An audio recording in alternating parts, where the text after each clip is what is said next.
අගෝස්තු මාස 24 වන දින රාත්‍රියේ සිට කොළඹ සහ ගම්පහ ප්‍රදේශවලට ජලය බෙදා හැරීම తాවකාලිකව අත්හිටුවිනි. ඒ පානීය ජලය සඳහා පිරිපහද කිරීමට ගන්නා කැලණි ගඟෙහි ජලයෙහි ගුණාත්මක භාවය පිළිබඳ ඇති වූ සැකයක් හේතුවෙනි. ඒ අනුව අඹතලේ සහ කැලණි දකුණේුර ජල පවිත්‍රාගාරවල ජල සැපයීම తాවකාලිකව අත්හිටුවිනි.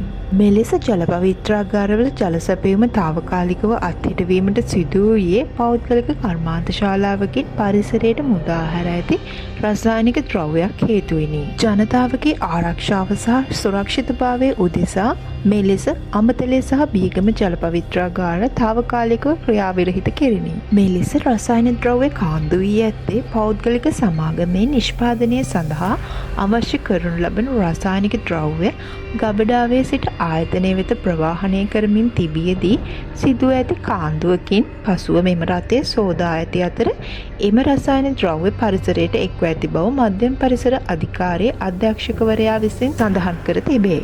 ඒ වගේම පෞද්ගලික කර්මාන්තශාලාවෙන් පරිසරයට රසායනික ද්‍රව්‍ය මුදා හැරීම සම්බන්ධව ආපදා කළමනාකරණ මධ්‍යස්ථානය සහ ආරක්ෂක අංශ විසින් පුළුල් විමර්ශනයක් සිදු කරන බවට අනාවරණය වී තිබේ.